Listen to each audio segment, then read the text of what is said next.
Bien, bonjour à toutes et tous. Parler de consommation personnelle ou pas? La question vient en écho à ce qui a déjà été évoqué dans les tables rondes précédentes. Il y a les consommateurs visibles, ceux que l'on stigmatise, ceux qui sont les boucs émissaires, et puis il y a tous les autres, invisibles, nous, vous, peut-être. La question posée avec nos panélistes aujourd'hui est celle du décloisonnement, celle du pari de l'expression possible des ressemblances entre usagers visibles et usagers invisibles, avec l'espérance de faire bouger les lignes des politiques de prévention, de réduction des risques et de soins, mais aussi, comme on le disait ce matin et tout à l'heure également, de revenir au récit commun pour faire évoluer les représentations et les politiques. Je vais donc de suite vous laisser la parole avec ce qui a été convenu au départ entre nous dans la préparation de cet atelier, de cette table ronde, le soin de vous présenter chacun, au départ, sous l'angle d'une première question qui est un écho à la thématique de l'atelier, c'est-à-dire parler de consommation personnelle ou pas, avec un angle de vue qui est celui du risque que l'on prend lorsque l'on parle de sa consommation personnelle ou pas.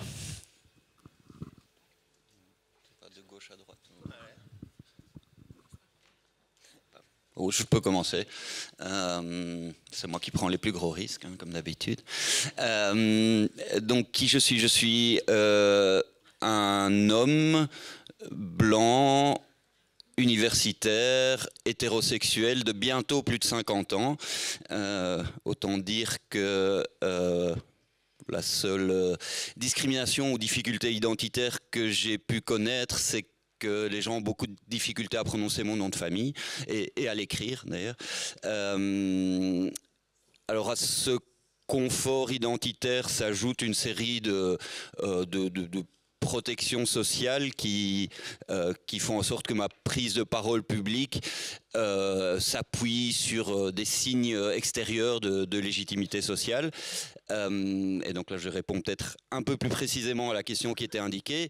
Je suis rédacteur en chef d'une revue qui s'appelle Drogue, Santé, Prévention, qui porte bien son nom parce qu'elle porte sur ces trois thématiques-là, qui est publiée par la SBL Prospective Jeunesse en Belgique.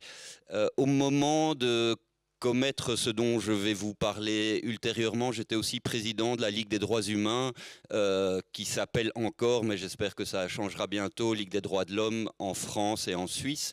Et au Québec, c'est Ligue des droits et libertés, je pense.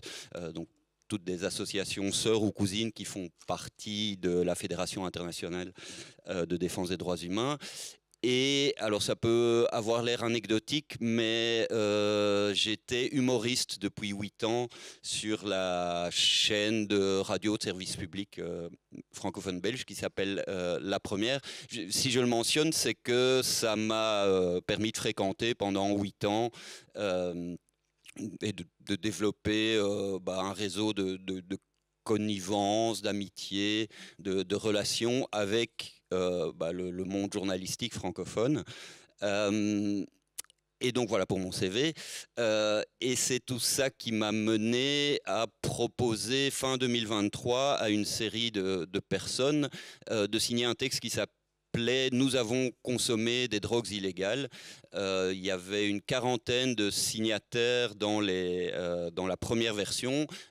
Elle a ensuite été mise sur le web et ouverte à la signature de qui voulait.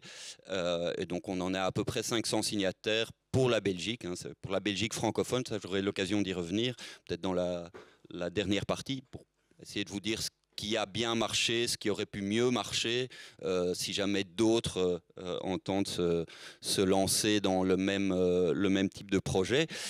Et donc, en fait, il y avait très peu de risques hein, par rapport à ta question. De un, on n'est pas entré dans les détails des drogues illégales. Qui a consommé quoi, il n'y avait pas de focalisation sur le produit. Et d'autre part, dans la mesure où il y avait deux objectifs à cette démarche, mais le plus important, c'était de contribuer à une forme de déstigmatisation. Et donc, très explicitement, on a cherché des signataires bien établis. On savait dès le départ qu'il y aurait beaucoup d'hommes blancs parmi les signataires et qu'il fallait le mentionner dans le texte, que ce serait évidemment plus difficile pour des femmes ou des personnes racisées de se dévoiler comme personnes usagères de drogue. Donc le but principal, c'était la déstigmatisation en prenant les personnes les plus établies comme signataires. J'avais fait... à moitié pour rire, une liste de priorités. Donc tout en haut, il y avait évidemment les juges et les policiers et policières. On a eu un magistrat à la retraite, ce qui est quand même pas mal. Juste en dessous, le monde médical. Puis les universitaires, en particulier les profs de droit pénal ou de criminologie. Tout en bas, les artistes, évidemment, puisque ça, tout le monde sait qu'ils consomment et ça ne serait pas une grande nouveauté. Alors, j'espérais avoir des sportifs. Je n'en ai pas eu. Mais voilà, pour vous donner une idée, c'était une démarche d'une certaine façon assumée comme élitiste, puisque l'idée était de dire, voilà, ces gens-là consomment aussi et il nous paraît problématique que leur consommation n'apparaisse pas problématique si la consommation d'autres personnes moins privilégiées apparaît, elle, comme problématique. Dernière petite remarque sur le contenu du texte. Il s'agissait donc d'une part d'un simple dévoilement, d'une manifestation de désobéissance civile. D'autre part, on mettait en parallèle le fait que la publicité en Belgique est toujours permise pour l'alcool et que la détention de cannabis, elle, fait toujours l'objet, ou de n'importe quelle autre drogue, fait toujours potentiellement l'objet de poursuite. Donc on appelait à un traitement cohérent des différents types de psychotropes et donc on aboutissait sur une demande de réglementation généralisée. Voilà pour le contenu et la méthode. Oui, j'y vais? Parfait. Alors, merci pour l'invitation. Je suis Jean-Sébastien Fallu. Donc, me présenter sous le prisme de la thématique. Je suis d'abord... je vais présenter mon côté professionnel, prof à l'Université de Montréal, à l'École de psychoéducation, chercheur à l'Institut universitaire sur les dépendances, au Centre de recherche en santé publique, au groupe Recherche Intervention Substances sur les substances psychoactives Québec. J'ai fondé une ONG, OSBL, OBNL, l'association, comme vous voulez, le GRIP, qui fait de la réduction des risques et des méfaits, des dommages, maximisation des bienfaits et du plaisir dans les milieux festifs et du drug checking au Québec. Je suis aussi rédacteur en chef de la revue Drogue, Santé et Société. D'ailleurs, aujourd'hui même va paraître un nouveau numéro sur le gaming gambling. Si vous êtes abonné à notre infolette, vous allez le recevoir. Je suis spécialisé en prévention, étiologie politique, stigmatisation. Et je suis ici parce que, je pense, j'ai décidé il y a 5 ans de faire un autodévoilement pour plusieurs raisons, motivation et objectifs que je nommerai au prochain tour. Parce que pour l'instant, on parle surtout des risques. Mais avant, juste dire qu'effectivement, j'ai fait le choix d'un autodévoilement pour essentiellement non pas glorifier l'usage de drogue, mais pour toutes sortes de motifs, notamment de déstigmatisation que je développerai tout à l'heure. Mais je sais que certaines personnes, dont Foucault, au premier chef, critiquent l'essentialisation de se positionner, mais je pense qu'il faut éviter aussi l'invisibilisation de certaines réalités, oppressions. Et j'y reviendrai, mais c'est dans un objectif de justement dire d'où je viens, d'où je pars en tant que chercheur universitaire, que j'ai décidé effectivement d'auto-dévoiler, que je suis une personne utilisatrice de drogue. Il y a des choses qu'on n'a pas besoin de dévoiler, comme être un homme blanc cisgenre. Je dis aussi que je suis père de 2 garçons, 11 ans, 16 ans, hétéroflexible, bi ou queer, ça dépend des jours, hétéro-romantique, agnostique, polyamoureux, libertin, ex-travailleur du sexe, ex-dealer de cannabis, féministe ou allié, c'est selon, choisissez. Même chose, antiraciste ou allié. Je crois à la justice sociale et aux facteurs et interventions systémiques. C'est pas vraiment pertinent, mais je suis aussi DJ, mais c'est juste pour dire que je vais terminer la soirée festive ce soir comme DJ. Plug personnel. Donc, les risques, d'abord, parler de soi, c'est parler des autres. Quand on se révèle, on révèle aussi des choses sur les gens autour de nous, directement ou indirectement. Par exemple, la mère de ma copine Amélie a appris qu'elle prenait du LSD dans le journal. Je ne l'ai pas nommé, mais elle a deviné. Il y a aussi des risques d'atteinte à la réputation professionnelle, donc auprès des collègues, de l'employeur, le grand public. Et ça peut nuire à la capacité de contribuer au débat universitaire, scientifique, politique. D'ailleurs, le 22 octobre dernier, je témoignais devant la commission permanente de la santé de la Chambre des communes du Canada sur la crise des drogues toxiques. Quelle appellation alambiquée. Et je me suis fait littéralement attaquer personnellement comme étant un mauvais exemple par une députée conservatrice, Leila Godel, en complet porte-à-faux du décorum. Elle m'a attaqué personnellement, sans passer par la présidence, en montant le ton, en disant que j'étais un très mauvais exemple pour mes étudiants. Et en m'expliquant ce qu'est la dépendance, je l'ai remercié de m'expliquer la dépendance. Mais il y a quand même un risque, effectivement, que j'ai dû assumer. Il y a des risques de sanctions criminelles. Je parlais de parler des autres, mais il y a aussi des risques d'impact sur les autres, sur les enfants, par exemple, que ce soit de révéler qu'on consomme de la drogue ou qu'on soit polyamoureux. Il y a des parents qui peuvent décider que leurs enfants ne jouent plus avec les nôtres. Ou si on va à l'hôpital, d'ailleurs, Carl Hart en parle dans son livre, de révéler sa consommation alors qu'il est à l'hôpital, il y a des enfants. Est-ce que c'est une bonne chose? En tout cas, il y a certainement des risques. Et il y a peut-être des risques aussi de glorifier, banaliser. Je vais m'arrêter ici et reprendre avec les avantages parce qu'il y en a beaucoup.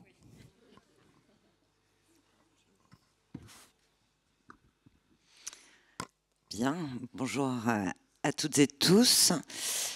J'ai le plaisir dans ce panel d'être la représentante féminine, semble-t-il.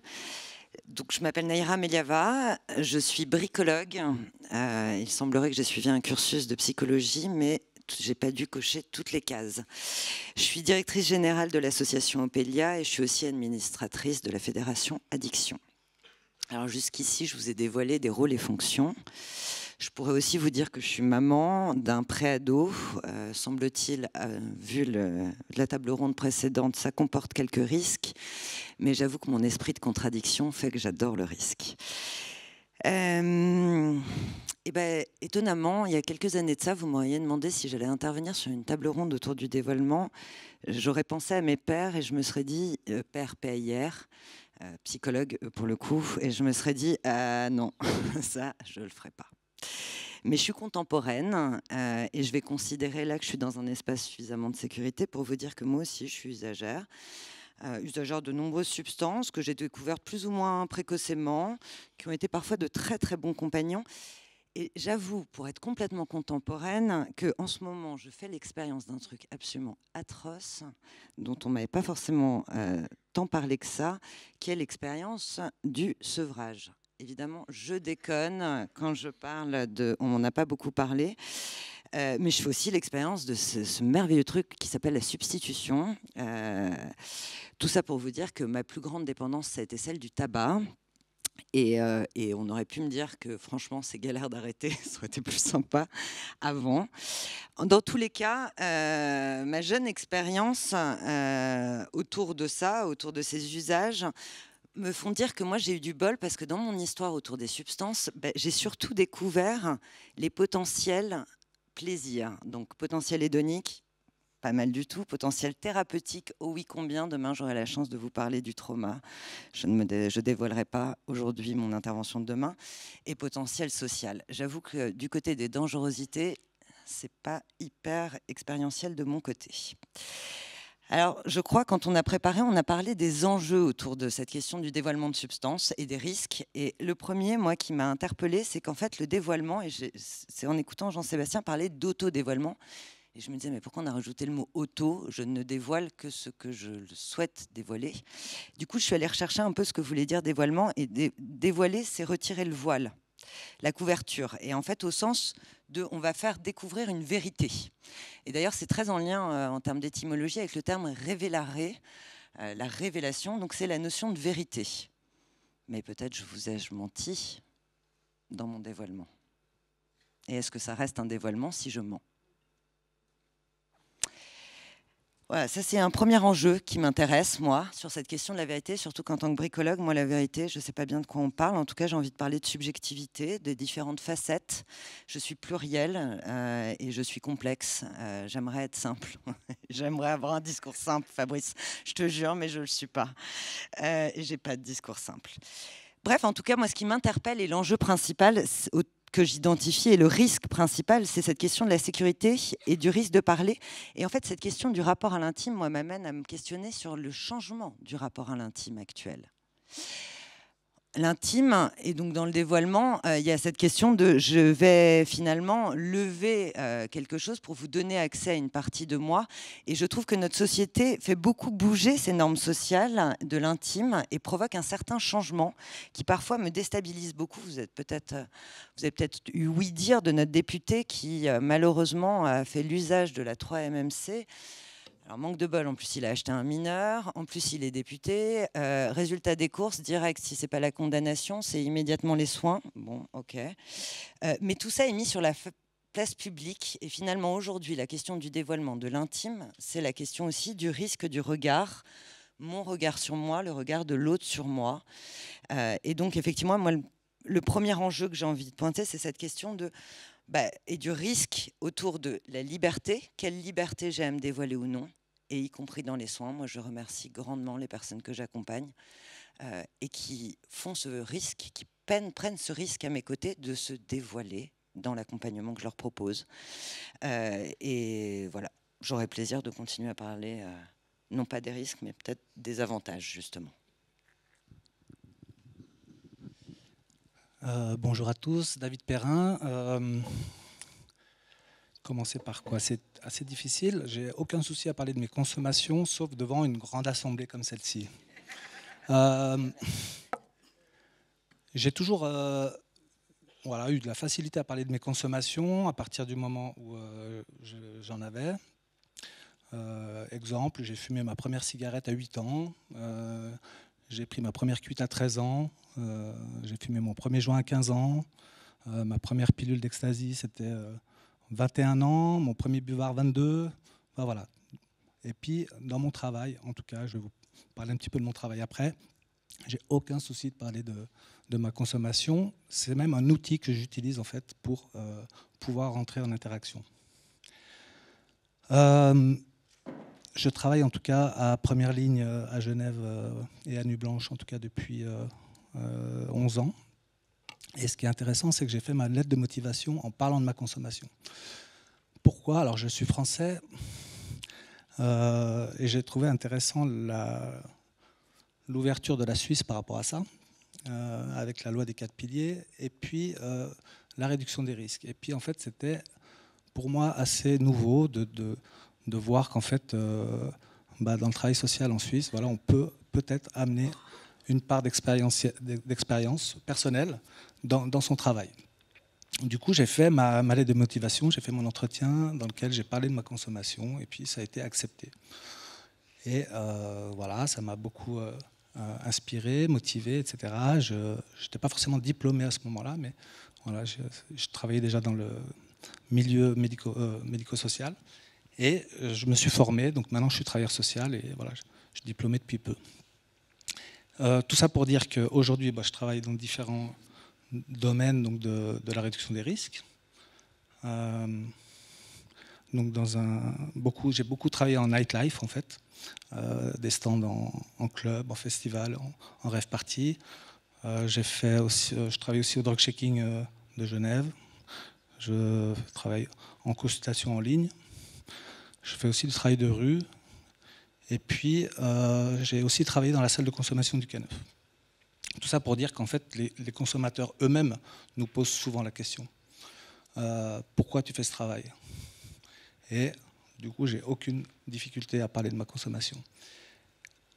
Pour revenir, voilà, première cigarette à 8 ans, mais j'ai quand même connu les rave parties dans les années 90. Donc je suis un vieux teufeur. J'ai arrêté un peu de faire la fête, même si ça m'arrive encore d'aller dans les festivals. Mais en tout cas, voilà, j'ai connu la répression en France très forte. Voilà, j'étais délinquant juste en allant à une fête. Et puis, bien sûr qu'il y avait des consommations dans les rave parties, mais il n'y en avait pas que là. Il y en avait dans des concerts, il y en avait dans des festivals. Par contre, là, il n'y avait pas trop la police, quoi. Donc, c'est vrai que ça marque quand même. Et puis, on a envie de faire quelque chose. J'ai vu beaucoup de choses aussi autour de moi.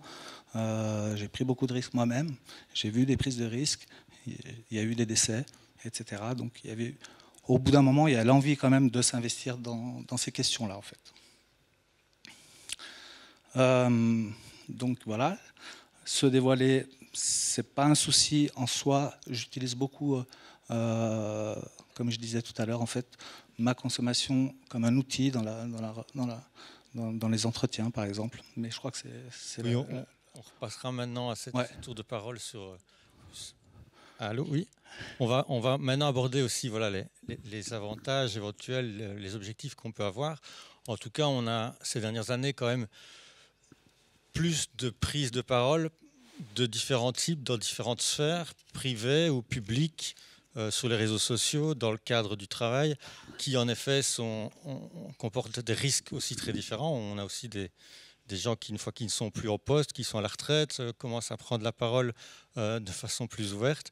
Et on voulait un peu aborder ces questions. Merci beaucoup en tout cas de nous amener aussi ces éléments liés à la prise de risque. Mais on voulait aussi surtout assister maintenant peut-être sur les aspects. Oui, Jean-Sébastien, tu peux commencer sur cet aspect-là et ce que tu recherchais en faisant ça et comment ça s'est passé. D'accord, j'allais passer le micro à Edgar, mais je veux bien y aller.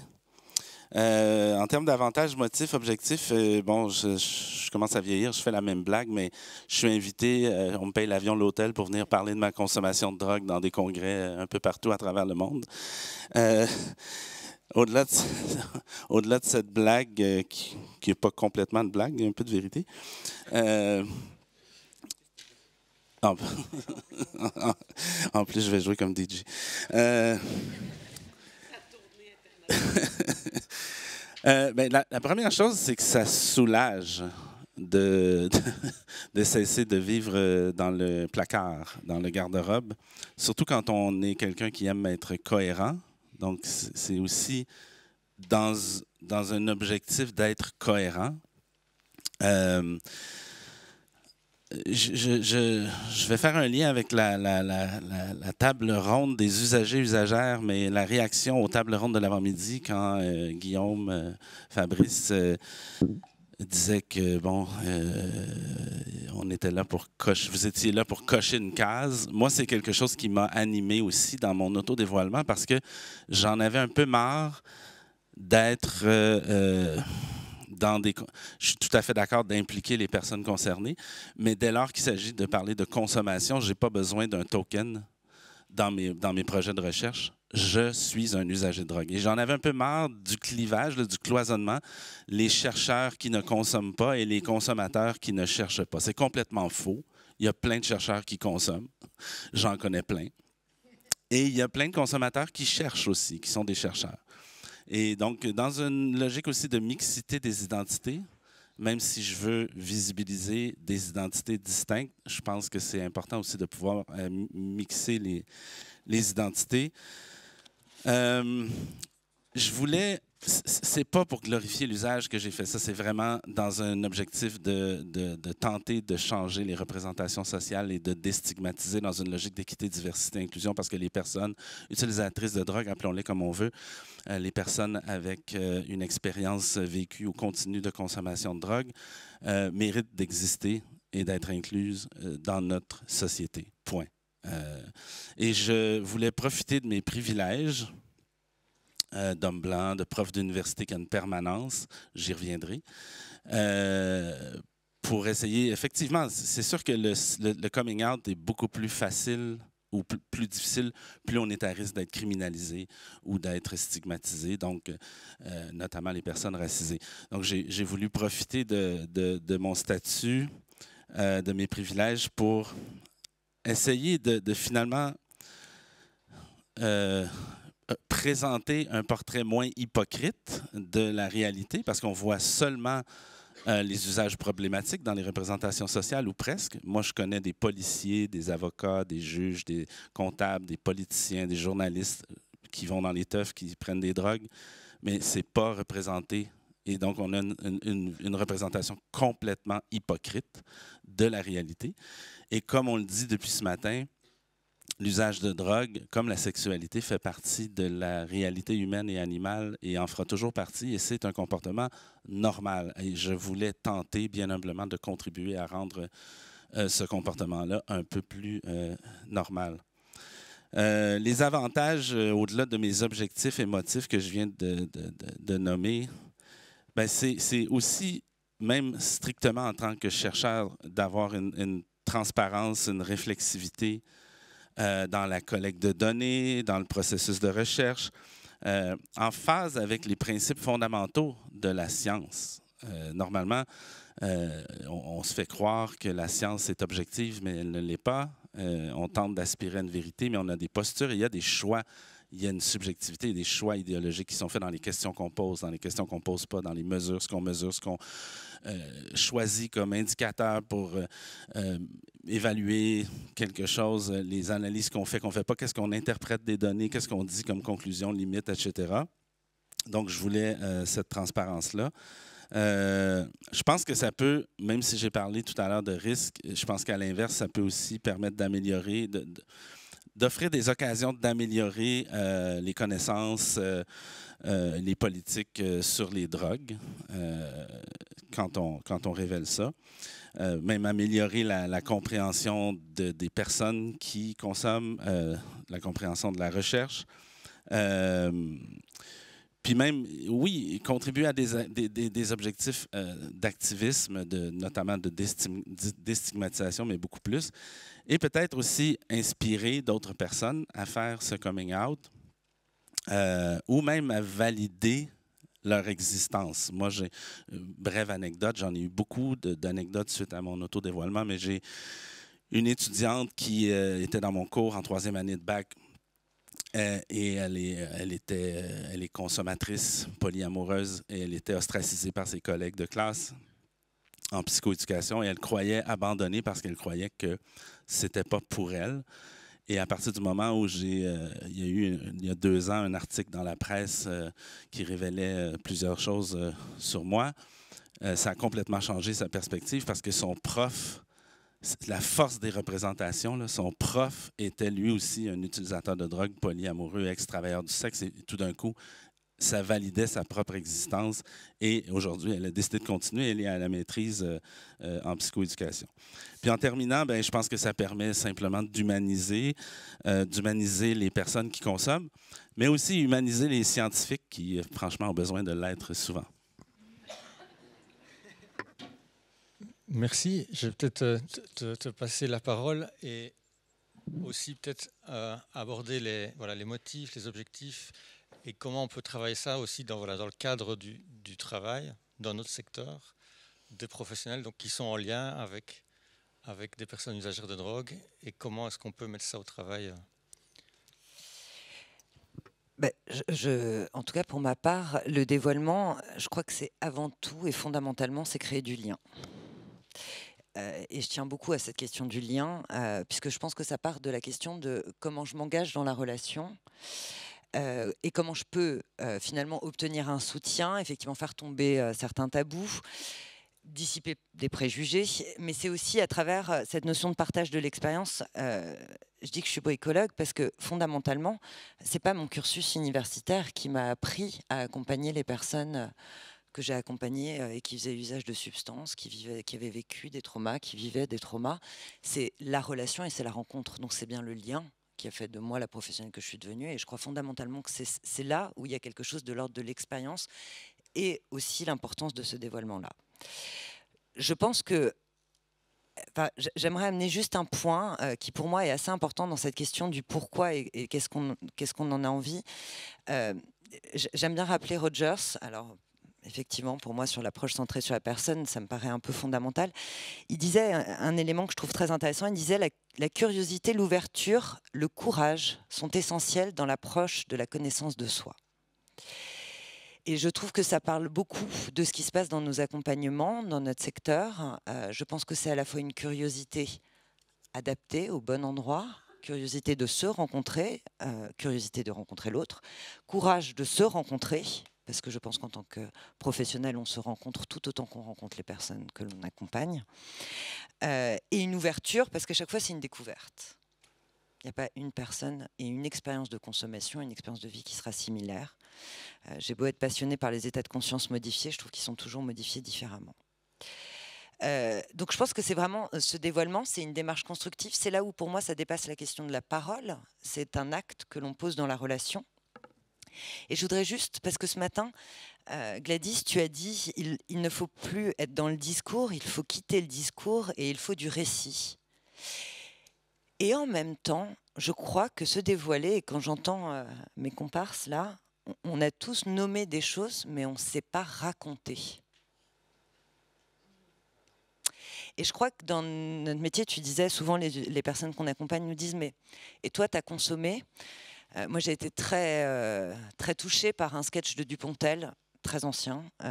Dupontel raconte ce sketch où son oncologue est atteint d'un cancer et c'est le drame de sa consultation. Et je me disais, ouais, c'est vrai que c'est pas si simple cette histoire-là. Est-ce que j'ai envie que mon médecin oncologue soit lui-même atteint d'un cancer? C'est vrai que c'est un peu la merde. Et je comprends tellement le désarroi de Dupontel dans ce sketch.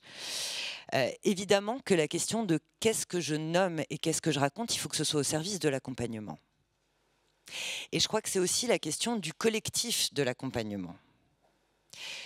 Quand on a préparé cet échange, j'ai pu faire part à mes collègues. Moi, j'ai eu un truc qui m'a interpellée ces derniers temps et qui m'a vraiment agacée. Là, c'est plutôt la directrice que ça agace. On a maintenant, et ô combien j'y tiens, des médiateurs santé-pairs, des pairs aidants, en tout cas d'anciennes personnes qui sont des personnes qui ont fait l'expérience, non pas forcément de l'usage, mais de l'usage de nos services, qui intègrent nos établissements en tant que professionnels. Je tiens beaucoup à ce savoir expérientiel, je n'ai pas de souci avec ça. Mais récemment, des salariés m'ont interpellée en me disant ouais, mais alors il ne peut pas conduire le véhicule de service parce qu'on sait qu'il est usagé. Enfin, à quel moment on t'a demandé à toi ce que tu avais fait ce week-end et si potentiellement, là, tu étais interpellé par les services de police, si tu ne serais pas positif? Et donc, je trouve qu'il y a un écueil et un risque possible aussi autour de ça, particulièrement lorsque on vient, un peu comme à la table ronde tout à l'heure, de la table ronde des usagers. Moi, je suis désolée, j'avais hyper envie de vous rejoindre tout à l'heure. Ouais. En me disant, mais en fait, je suis assez d'accord avec ce décloisonnement. Il va falloir arrêter de penser que certains sont d'un côté ou de l'autre. À l'inverse, j'ai découvert récemment dans un de nos établissements que l'espace fumeur est à l'extérieur, évidemment, du bâtiment. Ça, ok. Mais en plus, il n'y a pas d'endroit pour s'asseoir parce qu'il ne faut pas que ce soit confortable, parce qu'il ne faudrait pas que les professionnels aient l'idée de faire leur pause avec les personnes accompagnées dans cet espace-là. Donc, il ne faut surtout pas que ce soit confortable pour que ce soit un temps d'échange. Alors, imaginez-moi l'enfer que j'ai vécu dans cette découverte. Moi, fumeuse, qui ai passé mon temps à marcher avec les personnes que j'ai accompagnées et à fumer des clopes avec eux, j'étais là, ça va pas du tout cette histoire. Comment ça, je peux pas avoir un temps de confort, y compris dans un usage commun à ce moment-là? En tout cas, ça vient, je trouve, beaucoup questionner. Pour moi, la place qu'on a et qu'est-ce que je viens raconter qui est au service de l'accompagnement ou qu'est-ce que je ne raconte pas qui est au service de l'accompagnement? Voilà, c'est en tout cas un des éléments qui me paraît essentiel. Et juste pour terminer, Marcel Proust disait dans Le Temps retrouvé, la vérité commence seulement à 2. Alors là, je ne sais pas si vous imaginez le nombre de vérités qu'on partage. Wow, c'est assez costaud. Mais dans le sens que certaines vérités ne peuvent être pleinement comprises ou validées que si j'ai l'altérité avec moi. Et je pense que c'est ça la question du dévoilement, et réellement ce qui est intéressant à attraper, c'est cette histoire de qu'est-ce que je vais devenir à travers ce dévoilement, qu'est-ce que ça va transformer de mon identité. Et je dois dire que depuis qu'on en a entendu Karl et d'autres, comme toi Jean-Sébastien, jouer cette carte, et là on parle bien du risque, effectivement du dévoilement, je trouve que ça a ouvert cette piste de c'est quoi le devenir de notre relation professionnelle d'accompagnement, de cette connexion sincère qui est autorisée, et qu'est-ce que ça va faire bouger comme ligne. Oui, David, merci aussi de partager ton expérience dans ce cadre aussi finalement des activités de travail en lien avec des personnes usagères de drogue, plutôt dans le festif, il me semble. Alors plutôt dans le festif, et puis les avantages, par exemple, dans un service de drug checking, on a des personnes qui viennent, qui nous déposent une substance pour faire une analyse. Ça ne marche pas. Si, il faut que je parle plus près alors. Je travaille dans un service de drug checking où les personnes viennent déposer une substance illégale pour faire des analyses et on leur transmet, en tout cas 3 jours après, un résultat. On fait passer un questionnaire en fait, dans le cadre de l'entretien, et puis le questionnaire il est relativement intrusif parce qu'en fait on demande vraiment le profil de consommation de la personne. Donc qu'est-ce qu'elle a consommé au moins une fois dans sa vie, qu'est-ce qu'elle a consommé la dernière année et les 30 derniers jours. Et dans les 30 derniers jours, c'est en quelle quantité à peu près.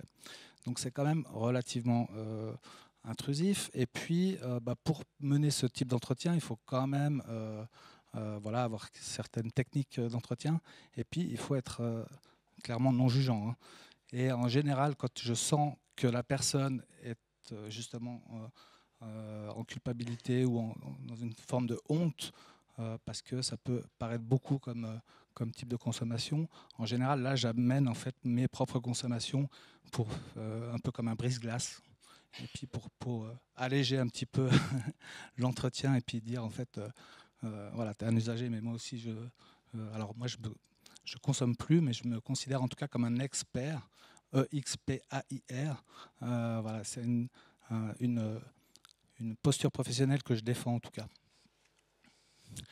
Et puis, donc voilà, j'utilise beaucoup, c'est pour ça que je disais, pour moi, c'est un outil de technique d'entretien. Et puis, ce qui me tient à cœur aussi, c'est de remettre un petit peu d'objectivité dans le côté légal-illégal.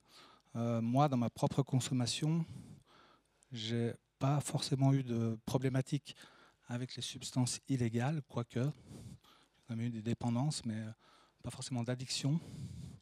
Et puis, par contre, j'ai eu de fortes addictions avec des substances légales, type caféine, tabac. Et là, c'est vraiment, pour moi, c'était vraiment des consommations problématiques que j'ai dû traiter, quoi, qui m'ont amené à des soucis de santé. Là, je suis en sevrage depuis 8 mois de tabac, en tout cas. Voilà, donc remettre un petit peu d'objectivité aussi là-dedans, c'est-à-dire que on tape beaucoup sur les drogues illégales, mais les drogues légales, il y en a de partout. C'est très banalisé. Même les drogues illégales sont de plus en plus banalisées chez les jeunes. Maintenant, c'est très banal de se faire un trait de kétamine ou un trait de cocaïne dans une fête. Et dans toutes les fêtes, d'ailleurs, ça commence à se propager.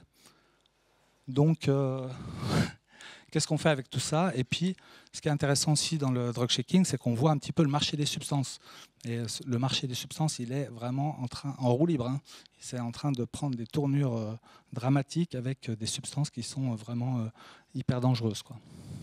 Avec l'arrivée, alors fentanyl, on n'a pas en Suisse, mais un peu de nitazène. Et puis, voilà, des substances qui font un peu peur, quoi. Merci pour ce partage. Il y aura encore lieu, je crois, de beaucoup explorer ces questions de travail, de dévoilement ou de juste discussion autour des consommations des travailleurs, des directions, des personnes qui fréquentent les services. Edgar, je crois que toi, tu ne travailles pas directement en première ligne avec des personnes usagères de drogue. Donc, quels étaient de ton côté les objectifs, les avantages que tu as trouvés ou que tu as voulu chercher en travaillant cette question de dévoilement avec d'autres? Je serai très bref, hein, parce que à peu près tout ce que j'aurais pu dire l'a été par les précédents. Je vais peut-être rajouter simplement un point, c'est que le dévoilement, et singulièrement le dévoilement collectif, constitue peut-être un mode de plaidoyer un peu original ou innovant. Et on sait bien, je pense que c'est pas unique à la question des drogues, mais que le plaidoyer, à moins d'être un lobby patronal, le plaidoyer fonctionne de moins en moins bien. Moi, je vois ça en tant qu'ancien président de la Ligue des droits humains. Il y a 20 ans, ça valait vraiment le coup d'aller interpeller les politiques et on pouvait obtenir des victoires petites ou grandes. Désormais, la seule chose qui fonctionne, c'est le recours juridictionnel. C'est aller contester des lois, normes, décrets, décisions, règlements devant la Cour constitutionnelle ou le Conseil d'État. Donc on est dans une phase post-plaidoyer et face à ce blocage qui, lui, est relativement spécifique aux politiques drogue. Hein, c'est rare d'avoir un sujet où il y a un tel fossé entre un consensus académique et de terrain et des réflexions et décisions politiques qui sont tellement déconnectées. Amener de la subjectivité, des récits, un discours incarné, je pense que ça peut participer d'une transformation des modes de plaidoyer, et j'aurais tendance à nous conseiller d'en chercher encore d'autres par ailleurs, parce que les mémorandums, j'ai l'impression que ça fonctionne de moins en moins bien. C'était peut-être le seul point que j'avais envie d'ajouter. Merci. On va encore prendre quand même le temps. On a pris du retard, donc on va encore prendre un petit temps pour vous redonner la parole. Et puis, on prendra aussi le temps d'ouvrir la discussion avec le public.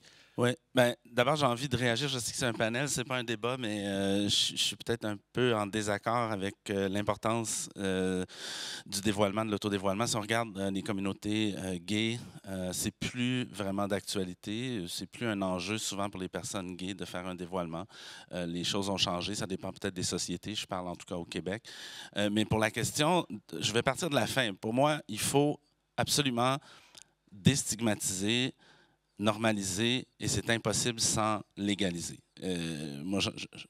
Et on n'arrivera jamais donc à ça sans passer par la voie juridique, mais aussi par le changement des représentations sociales, du langage et de l'éducation. Et tout ça, ça s'alimente ensemble vers ce qu'il faut. On peut en débattre longtemps. On manque de temps. C'est d'ailleurs pour ça que je ne me suis pas raconté, Naira. Mais je vais le faire. Je prépare un livre. Mais donc, je pense qu'il faut absolument aller vers une légalisation parce que c'est un comportement normal. Puis je sais que ça fait peur, légalisation, mais c'est régulation, encadrement. Régulation, on n'a pas le choix. C'est soit le crime organisé, les multinationales ou l'État. La réponse est évidente.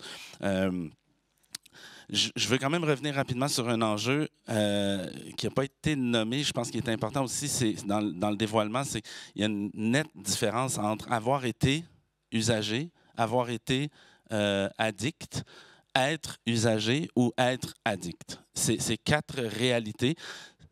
La réalité de dire « j'ai été addict et je m'en suis sorti », le beau narratif, la belle histoire, ça passe très bien.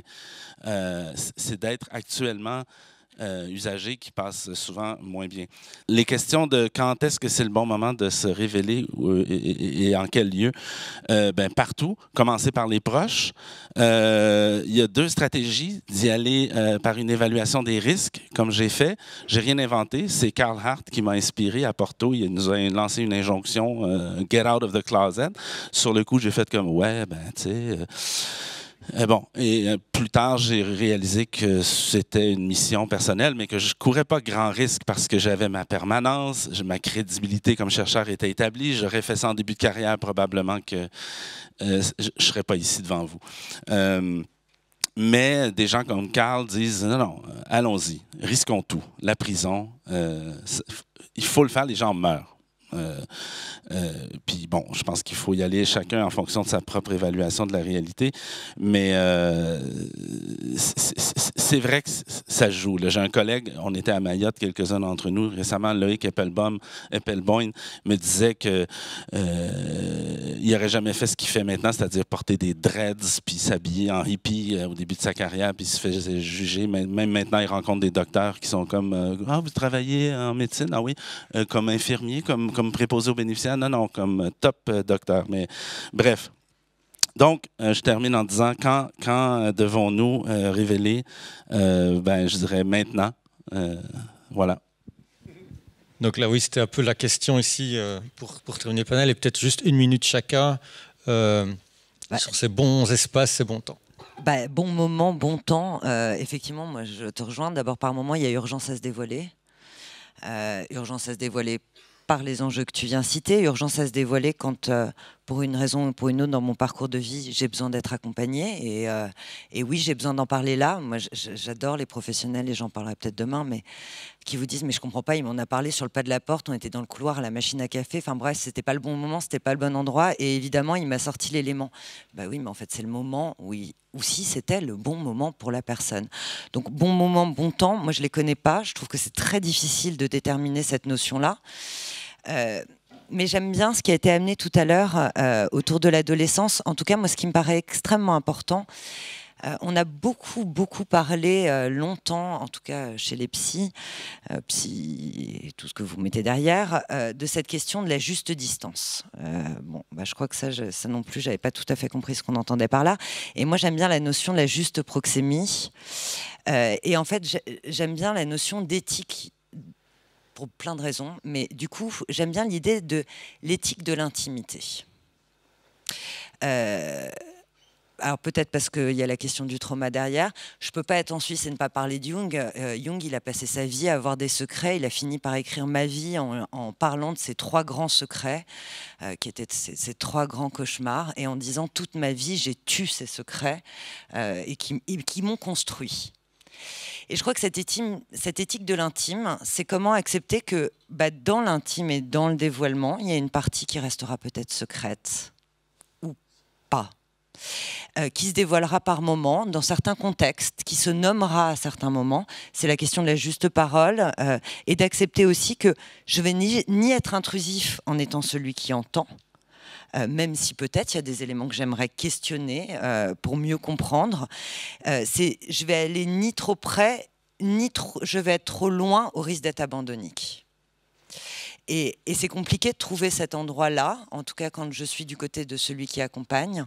Et je pense que c'est ça qui conditionne beaucoup cette question de l'intimité partagée. Et je nous souhaite dans nos accompagnements en tant que professionnels qui bossons en addictologie de pouvoir, nous dévoiler pour déstigmatiser, mais nous dévoiler pour mieux accompagner.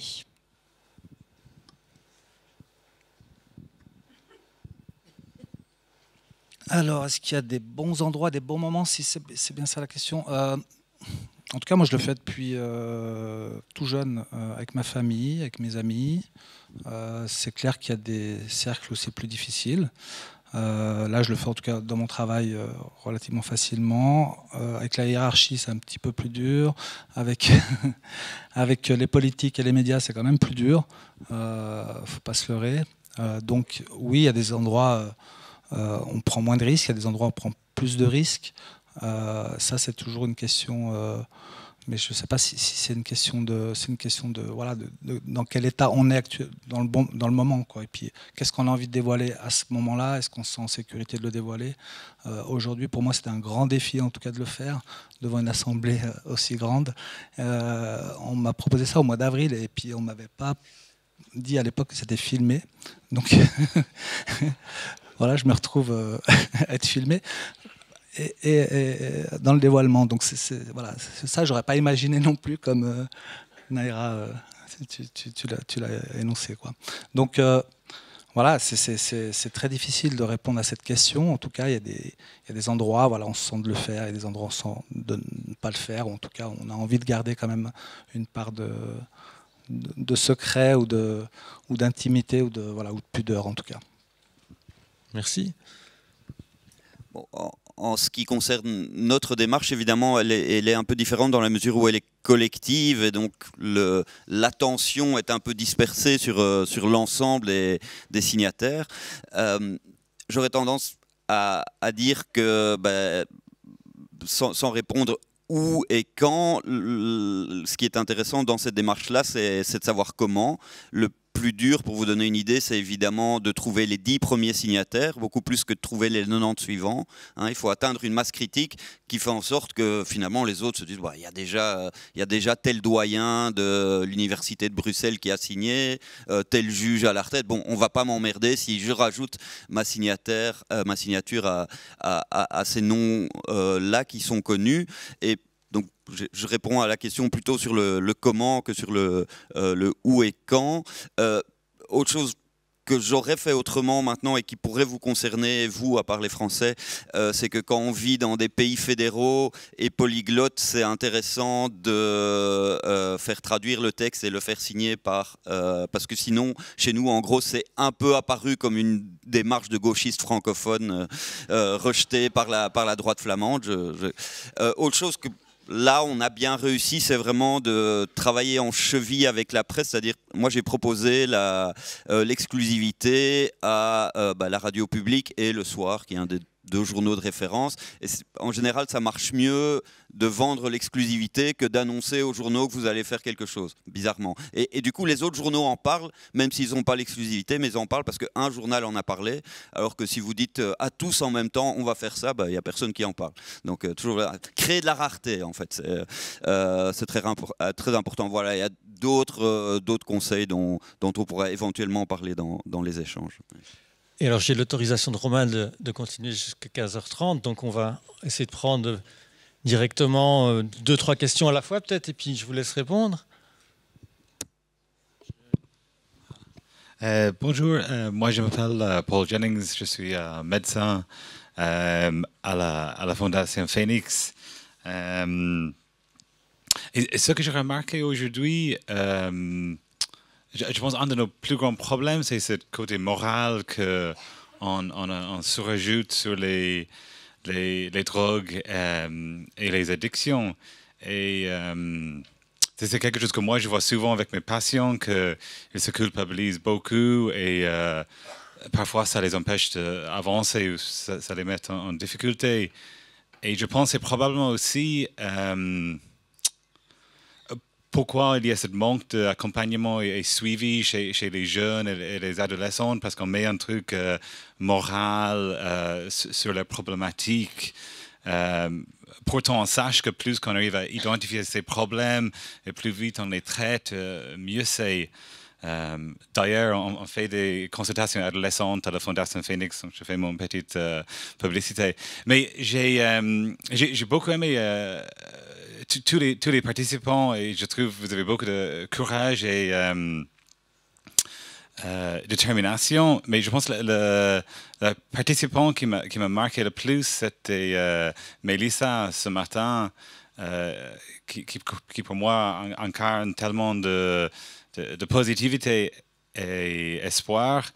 Mais ce qui m'a marqué le plus, c'était, et ça m'a vraiment marqué, son façon de parler de son passé sans aucune culpabilité. Et là, j'avais vu qu'elle avait vraiment transcendu ce côté moral que je trouvais vraiment génial et inspirant. Donc, en gros, ma question, c'est comment on peut diminuer ce côté moral et déstigmatiser encore plus. Et je trouve ce que vous venez de faire, c'est génial, mais en gros, comment on peut faire encore plus? Merci beaucoup. Je propose qu'on entende encore 2 questions, et puis comme ça, vous pouvez réfléchir et je vous redonne la parole. Oui, bonjour. Oui, c'est moi qui ai le micro. Bonjour, je m'appelle José Bonvin et je suis un père aidant et je suis le directeur de l'association Père Addicto. Je vais essayer de ne pas partir trop. En général, quand je prends la parole, je m'énerve parce que j'entends des trucs qui m'énervent. Donc là, je vais essayer de rester plutôt calme, ce qui est pas mal. Je voulais d'abord remercier la Fondation Opélia, c'est ça, pour ce que vous faites par rapport, j'ai entendu des patients experts, des pères aidants.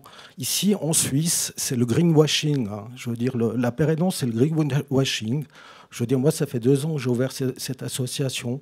Tout le monde, pas mal de gens dans cette salle, me disent « Mais c'est génial, la père aidance. Ah, on a besoin de vous. » Rien, zéro.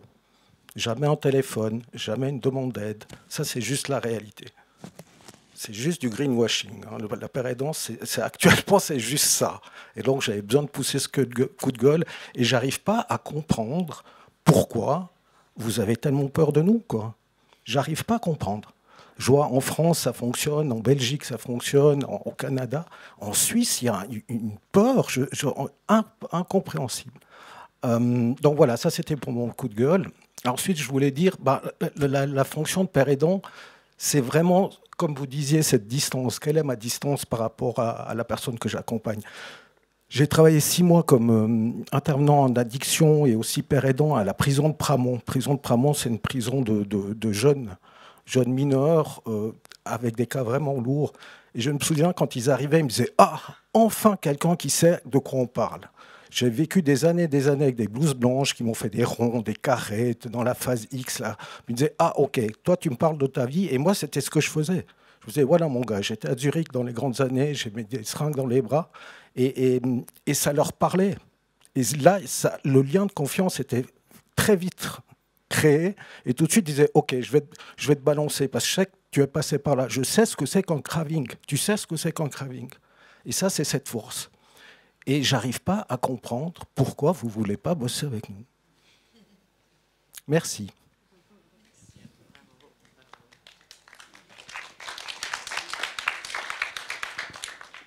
Et alors, je ne sais pas si... Oui, alors moi j'ai... Je ne sais pas si j'arrive à le formuler vraiment en question ou si ça va être plutôt un commentaire.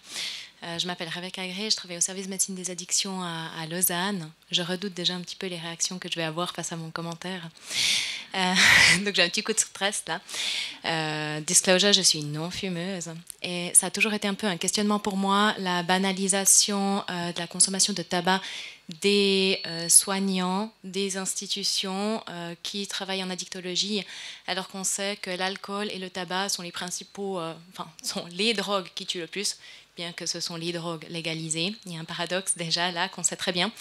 Le tabac n'est pas stigmatisé, donc le fait de parler de sa consommation de tabac, je ne suis pas sûre que ça aide à une quelconque... Oui, c'est stigmatisé, mais pas comme les autres drogues, effectivement, quand on se poserait pas trop la question en fait finalement de dire moi je suis fumeuse, je vais fumer une cigarette devant l'institution, je vais même partager une cigarette avec les autres avec les usagers, c'est pas un problème. Par contre, on se pose 1000 questions par rapport à est-ce que je dois dire que j'ai eu un problème avec l'alcool, je consomme parfois des drogues illégales et on met pas du tout les substances au même niveau. Donc j'ai pas forcément la réponse. Pour moi en tout cas, je trouve quand je vois les collègues fumer des cigarettes avec les usagers, ça me questionne toujours. Je me dis, mais voilà, ils sont quand même en demande de soins dans un service de médecine des addictions. On aurait le rôle d'essayer de les encourager, a priori, s'ils sont motivés, s'ils sont volontaires, à arrêter la consommation de tabac pour réduire les risques au niveau de la santé. Sans obligation, évidemment, hein, mais certaines personnes sont peut-être motivées. Et de nouveau, là, ça me pose un petit peu la question de, comme vous mentionniez tout à l'heure, Naïra, est-ce que j'ai envie de savoir que mon oncologue a un cancer ? Est-ce que j'ai envie d'être en chimiothérapie avec... Enfin, voilà, il y a aussi... quelle est l'attente? Et là, c'est peut-être aussi les personnes qui... Peut-être certaines personnes dans la salle ont envie de réagir par rapport à ça. Est-ce que c'est quelque chose qui questionne d'autres personnes? Et est-ce que vous avez des bouts de réponse à ça? Alors, une dernière, et puis on vous donne la parole. Vous avez bien noté tout? Oui, ça fait beaucoup de questions. Désolée de rajouter une question, enfin qui est plutôt un commentaire, mais bon, d'abord un grand merci pour cette table ronde qui était très intéressante. En particulier, merci beaucoup Naïra pour ce que tu as dit sur l'éthique du dévoilement. J'ai trouvé que c'était très intéressant. Par contre, j'ai été gênée à un moment donné par une distinction qui a été faite entre les anciens usagers qui seraient moins légitimes et les usagers actuels qui pourraient... En tout cas, ça pouvait... Enfin, voilà, ça a introduit une distinction et moi, en tout cas, je trouve que même dans l'usage, toutes les expériences ne sont pas les mêmes. Et dans l'ex-usage, toutes les expériences ne sont pas les mêmes non plus. Donc je trouve qu'il faut aussi être vigilant sur de quelle place on parle, quelle est la stigmatisation dont on a pu... qu'on a pu être amené à affronter, même quand aujourd'hui on est un ex-usager. Et c'est vrai que je le disais ce matin, je trouve que c'est très important de ne pas introduire de distinction entre rétablissement et réduction des risques. Et je trouve que pour les rapports à l'usage, c'est un peu la même chose. Voilà. Je peux commencer. Effectivement, je savais que j'allais sur un terrain glissant, puis c'est pas pour délégitimer rien, c'était juste pour... c'est quand même vrai que c'est moins stigmatisé d'avoir été usagé que de l'être actuellement. Ça, c'est documenté scientifiquement. Mais ça ne veut pas dire que la parole est pas bonne. Je voulais juste souligner la complexité de la chose dans le décloisonnement. C'est tout. Je vais répondre rapidement sur la morale. J'avais écrit « fuck la morale », mais bon. Je ne suis pas insensible au regard d'autrui. Là. On s'évalue toujours dans le regard des autres. Moi-même, j'ai besoin de reconnaissance, mais en même temps, je pense qu'il faut faire ce qu'on pense qui est bien, qui est bon. Puis si la morale est en porte-à-faux avec ça, ben, tant pis. Moi, ça fait longtemps que j'ai pas peur qu'on me juge pour ce que je suis. J'aime pas qu'on me juge pour ce que je suis pas. Mais voilà, je sais pas comment j'y suis arrivé. Peut-être le LSD. Sinon, la banalisation, oui, c'est un risque, mais il y a aussi le risque de la dramatisation, de la diabolisation. Il faut éviter les deux extrêmes. Et c'est un fil de fer, c'est complexe, mais c'est essentiel parce que c'est... puis le sexe aussi tue. Hein? Moi, à chaque fois qu'on me parle de drogue, je fais l'analogie avec le sexe. Il y a beaucoup de parallèles à faire. C'est deux comportements fondamentalement innés dans l'expérience humaine et animale qui comportent des risques qui peuvent être beaux. Bien, bref, je ne pense pas qu'on doit décourager les gens de consommer. On doit informer les gens, pas les paternaliser pour que les gens conduisent leur vie le mieux possible et favoriser un contexte et des environnements favorables pour qu'ils fassent des bons choix pour eux, pour elles-mêmes. Mais les risques sont partout. La réduction des risques, c'est aussi dans se brosser les dents quand on mange des candies, des bonbons, mettre la ceinture en voiture. Bref, c'est ça. La vie est une maladie transmissible sexuellement qui cause la mort dans 100% des cas. C'est pas de moi, c'est Sartre. Mais... il faut aussi voir que les substances, même à risque, comme l'alcool, peuvent apporter plaisir, socialisation. Je sais que c'est un discours complexe avec l'industrie qui le récupère, mais c'est la vérité épidémiologique, c'est qu'il y a aussi des bienfaits, même à fumer la cigarette. C'est sûr que fumer 40 cigarettes par jour, c'est pas comme en fumer moins, mais bref, chacun, il faut regarder la globalité. La santé, elle est aussi psychologique, sociale, spirituelle. Et il faut regarder l'ensemble des comportements parce que les risques peuvent être pris dans un domaine, mais on peut bien s'alimenter, faire du sport et compenser. Bref, puis si on veut, je termine là-dessus, je m'excuse, si on veut vraiment suivre tout ce que la santé publique dit, d'abord, on va être complètement confondu parce qu'on ne sait plus, parce que parfois, ça dit tout et son contraire. Mais si on n'a que des comportements sains, ben on va finir en trouble obsessif-compulsif à l'hôpital parce que, franchement, vivre, c'est prendre des risques. Et si je ne peux pas prendre de risques, et ça aussi, c'est pas de moi, je pense que c'est Sartre, tuez-moi et mettez-moi dans ma tombe tout de suite.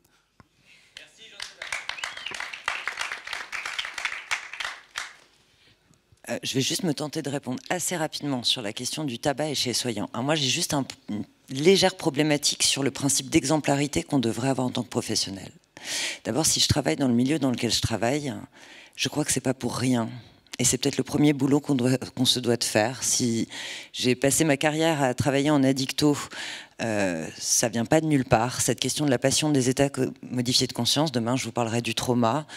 Évidemment que tout ça parle de moi, évidemment que tout ça parle de mon histoire et que je me leurre pas sur pourquoi j'en suis arrivée là. Et d'ailleurs, c'est quand même un des premiers conseils que je pourrais avoir aux jeunes professionnels que je peux accompagner, c'est le fait de s'interroger sur pourquoi on est là.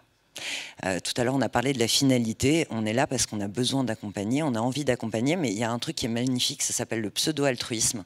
C'est un mécanisme de défense magique qu'ont acquis les professionnels de soins. Si je m'occupe de l'autre, en fait, je vais un peu mieux. Et je pense que ça fait partie de mon propre rétablissement. Alors je vous rejoins sur le fait que non, c'est pas la question de la légalité de la substance. Bien sûr que par moment, et si j'avais des personnes que j'accompagnais qui voulaient arrêter le tabac, j'allais pas leur dire tu veux une clope, c'est pas ça mon propos. Par contre, effectivement, l'expérience de la dépendance, et tu en as parlé, je l'ai traversée, je la traverse à travers mon expérience du tabac. Je ne l'ai pas traversée dans mes autres usages et je ne le traverse pas dans les autres usages. Donc effectivement, pour moi, professionnel, accompagner quelqu'un dans certains moments de mon expérience professionnelle me mettait en vulnérabilité d'avoir besoin à ce moment-là de fumer moi aussi. Et j'assume d'avoir cette vulnérabilité-là. Je ne dis pas que c'est une exemplarité et je ne dis pas qu'à l'entrée de nos établissements, il faut forcément être en train de fumer, etc. Je dis juste que par contre, c'est un leurre de penser qu'on se doit d'être exemplaire, voire même je crains qu'on fasse croire quelque chose. Je crois que c'est Marie qui a parlé tout à l'heure de l'histoire de « je veux un chien, une maison et je serai comme vous ». En fait, je serai comme vous, je serai désaffectivée. Bah, en fait, je ne suis pas désaffectivée. Et oui, j'adore quand les personnes que j'accompagne, le matin, quand ils me voient arriver, ils me disent « T'as une sale gueule, c'était pas cool ta soirée d'hier ». Bah ouais, j'ai une sale gueule et c'était pas cool la soirée d'hier. Oui, je suis effectivement comme tout le monde, je suis humaine. Et je crois que sur l'histoire du dévoilement, avant tout, c'est la question de notre humanité et donc la question de l'espoir.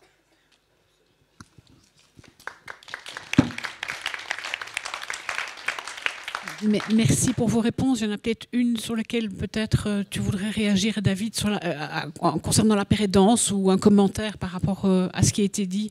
Plutôt sur la morale.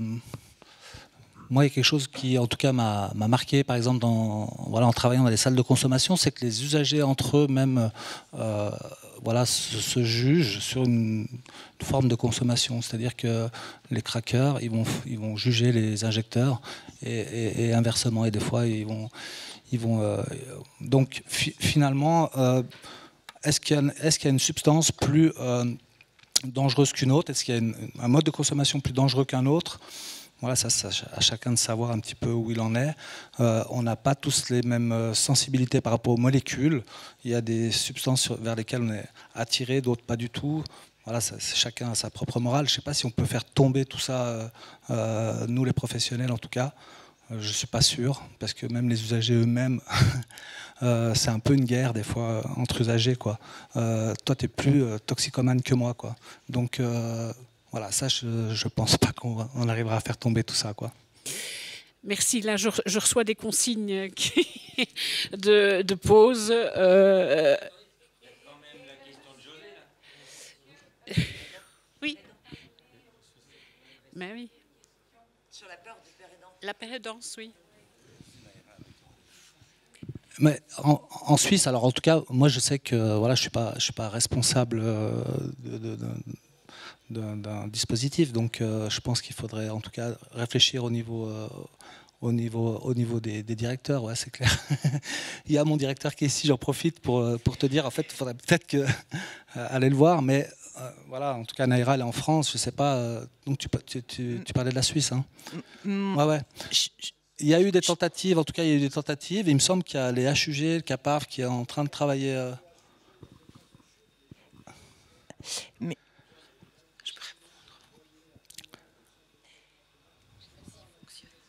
ce que je peux dire en tout cas par rapport à ça, c'est que les travailleurs sociaux essayent déjà de travailler avec la santé. Déjà, ça, c'est déjà compliqué. On essaye d'intégrer les pères aidants dans ce travail. Et c'est vrai qu'on a beaucoup de difficultés, en tout cas, à s'entendre sur le travail. Ça moi, je le confirme. David, je pense que personne qui souhaiterait... Je vais intervenir parce que je crois qu'il faut rétablir 2 ou 3 faits objectifs. Effectivement, il existe des cursus de pairs praticiens en santé mentale depuis 2013, portés par la Haute École de Travail Social de Lausanne, qui a formé 4 volets de pairs praticiens en santé mentale, y compris en addicto. Effectivement, la difficulté, c'est de trouver des places de poste pérennes. Mais il n'empêche que ça vient. C'est-à-dire qu'il y a un certain nombre d'hôpitaux, de foyers, de structures qui aujourd'hui engagent de plus en plus des pairs praticiens en santé mentale ou en addictologie. Mais c'est un processus, c'est un long chemin. Et dans le fond, l'association Repère, qui est l'association des pairs praticiens, fait ce travail de conviction. La CORASP, qui est je m'excuse un peu des acronymes. Nous aussi, on a quelques acronymes. Il n'y a pas que les francophones qui ont des acronymes. La CORAS, c'est la fêtière des associations dans le domaine de la santé mentale de Suisse romande, a mis en place un centre de compétences en pair et danse qui a comme mission d'aider les institutions, les hôpitaux psychiatriques, les structures ambulatoires ou résidentielles à engager des pairs praticiens. Donc c'est un processus qui est en cours. Ça se fait, ça a commencé en 2013. Il faut un peu laisser temps au temps, mais c'est vrai qu'il faut impérativement que les institutions prennent en compte ces nouvelles pratiques professionnelles qui sont en train de s'installer en Suisse romande en Suisse. En Suisse alémanique, on est beaucoup plus avancé comme d'habitude sur ces questions-là, mais en Suisse romande, ça commence à venir. Alors moi, je peux vous engager à consulter la CORASP et à consulter l'association Repère pour travailler avec eux sur ces questions-là. Je pense qu'on va peut-être clôturer ici, même si les questions méritent d'autres discussions. Ça peut se faire au moment de la pause également, échanger entre vous. En tout cas, pour ce qui nous concerne, cet atelier, merci de votre participation, de votre parole.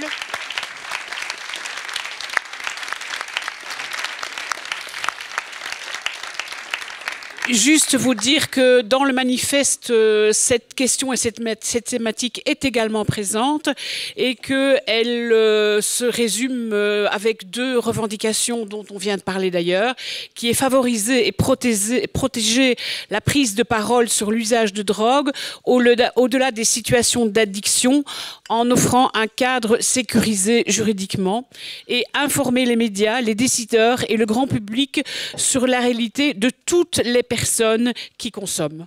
Voilà. Merci beaucoup. C'est une pause de 30 minutes, je pense, si je ne me trompe.